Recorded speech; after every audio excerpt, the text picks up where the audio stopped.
Welcome friends, welcome to India சமையல். இன்னைக்கு வீடியோவில் ஹெல்த்தியான ஓட்ஸ் லட்டு எப்படி பண்ணலான்னு சொல்லி பார்க்கலாம்.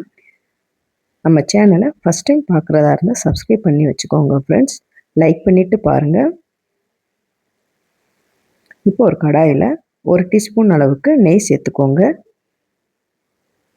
நெய் நல்லா சூடானதுக்கப்புறமா 2 கப் அளவுக்கு ஓட்ஸ் சேர்த்துருக்கேன்.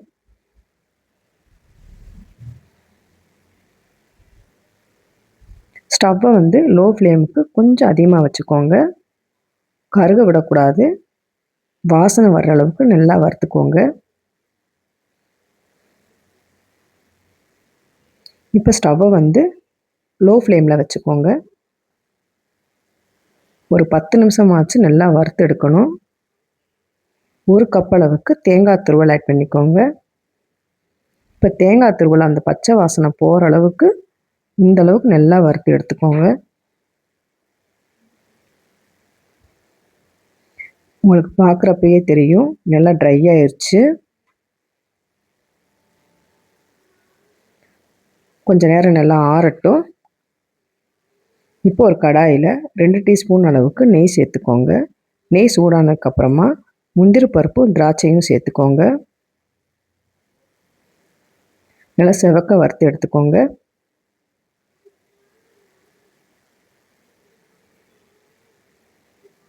முந்திரியும் திராட்சையும் நல்லா வறுபட்டுருச்சு. 1 கப் அளவுக்கு தேங்காய் பால், கெட்டியான தேங்காய் பாலை சூடு பண்ணி எடுத்துக்கலாம். லைட்டாக அந்த கொதி வர்ற பக்குவத்துக்கு நீங்கள் ஸ்டவ் ஆஃப் பண்ணிடுங்க.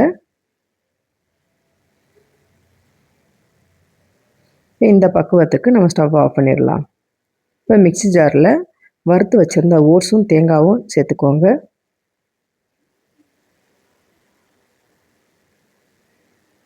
இப்போ சேர்த்துட்டு கொரகொரப்பாக அரைச்சி எடுத்துகிட்டு வந்துடலாம். 1 கப் அளவுக்கு சுகர் ஆட் பண்ணிக்கிடலாம். இப்போ சுகர் சேர்த்துட்டு இந்த அளவுக்கு நல்லா நைஸாக அரைச்சாச்சு.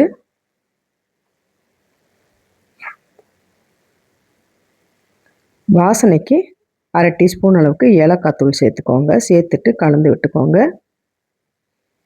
இப்போ நம்ம கலந்த இந்த இதை வேறொரு கடாயில் மாற்றிக்கிடலாம். இப்போ வறுத்து வச்சுருந்த முந்திரியும் திராட்சையும் சேர்த்துக்கோங்க. நம்ம காய்ச்சி வச்சுருந்த தேங்காய் பால் கொஞ்சம் கொஞ்சமாக சேர்த்துட்டு நல்லா கலந்து விட்டுக்கிடலாம். ஸ்டவ்வை லோ ஃப்ளேமுக்கு கம்மியாக வச்சுக்கோங்க. இன்னும் கொஞ்சமாக தேங்காய் பால் சேர்த்துக்கோங்க. ரொம்பவும் அதிகமாக சேர்க்கக்கூடாது.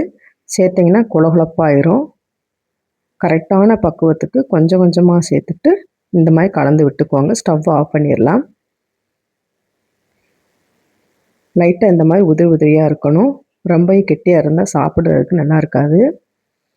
இந்த மாதிரி குட்டி குட்டி உருண்டையாகவும் செஞ்சு எடுத்து வச்சுக்கோங்க. சூப்பரான ஹெல்த்தியான ஓட்ஸ் லட்டு ரெடி ஆயிடுச்சு. சாப்பிட்டு பாருங்கள் ஃப்ரெண்ட்ஸ். ட்ரை பண்ணி பார்த்துட்டு கமெண்ட் பண்ணுங்கள். உங்களுக்கு இந்த வீடியோ பிடிச்சிருந்துச்சுன்னா லைக் பண்ணுங்கள், ஷேர் பண்ணுங்கள், கமெண்ட் பண்ணுங்கள். உங்களை நான் வேற சந்திக்கிறேன். பாய். தேங்க்ஸ் ஃபார் வாட்சிங்.